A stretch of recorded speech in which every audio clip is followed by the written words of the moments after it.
This is a custom wind turbine stand that Brian put together, and today we're going to be breaking it down using some miniature connectors and the iPad here. And we'll start by going over the materials that he used for the stand. If you're unfamiliar with EMT conduit and maker pipe connectors, EMT conduit is a tubing that you can find in the electrical aisle of your local hardware and home improvement store. It's made of steel, but you can easily cut through it and get your custom dimensions using a handheld pipe and tube cutter. And then we manufacture these connectors in upstate South Carolina, so you can assemble pieces of conduit together and make all kinds of wildly custom projects, whatever your heart desires, as we can see here with this really custom project from Brian. And that's what he made this stand out of, and there's also some other cool things obviously within this that we'll kind of highlight and look at. Starting at the very bottom, he made anchors for this frame with, it looks like just buckets of snow, I think is what that is. That's what it kind of looks like. Of course, you could put, cement or something in there if you want it to be a more permanent anchor, but he's using buckets of snow just to kind of keep it from tipping over, which is really cool. And we'll look at his YouTube channel here in a minute and kind of see this thing in action. But first, we'll talk about the frame and how he put it together. Essentially, he's got those 3 buckets of snow at the very bottom there, and he's got 3 verticals coming up out of those buckets here, as we can see here, going all the way up. Forgive my line drawing skills or lack thereof. But essentially, those 3 verticals are going up, and at the very top of those, he's mounted his wind turbines on there.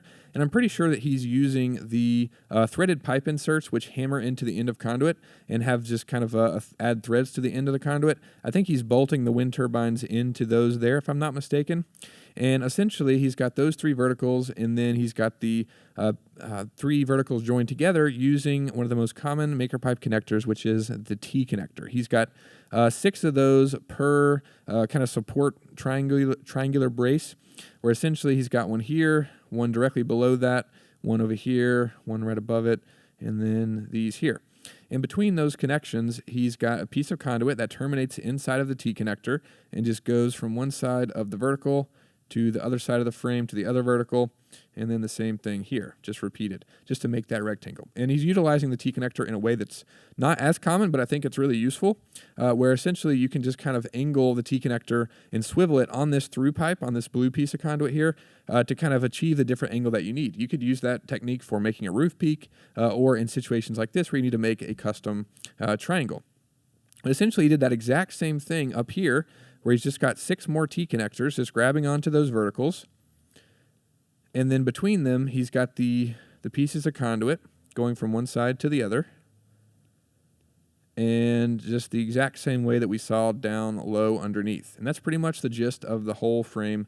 And then he's got his wind turbines, of course, on there, like we'd looked at earlier with threaded pipe inserts. And then here on his YouTube channel, which I'll link down below, it looks really cool. Looks like they're working out great. Wind is blowing a lot, as we can see with the trees around it, which of course that's a good thing if you're trying to make a wind turbine. This is really awesome. Check out his YouTube channel for more information. I think he said in this one he was testing to see that all 3 wind turbines were working individually with the LEDs underneath them. But I think he's going to combine them to power one specific thing. So that's really cool. Check out his YouTube channel. And I've also got this modeled out with the mini connectors, so you can kind of see this. If you're unfamiliar with these are 3D printed miniature versions of the full-size connectors, so you can plan out builds. And essentially, it's just what we looked at, where we've got the 3 verticals here, and then in between those, we've got the T connectors. And the mini connectors aren't exact replicas, meaning that, normally the T connector is 2 pieces that go together, but this is just one 3D printed T connector, but it does interact with the coffee stirrers the same way the full-size connectors would, meaning that you can slide this T connector through that through pipe wherever you want and position it, and then this coffee stirrer will terminate inside of the T connector in the same way that the full-size conduit will terminate inside the T connector. So you can kind of plan out builds and see exactly what you need, and here I just wanted to visualize that so you could see that and see that you can get ideas in that way. So this is really cool. Thanks so much for sharing this, Brian. Really cool build, and just one of those things that blows us away because, we just see all kinds of crazy stuff from the community, and it's really awesome to see all the stuff that you guys are into and all the stuff that you guys make. Thanks so much. Hope you guys enjoyed this. If you did, leave a like and consider subscribing, and we'll see you in the next video.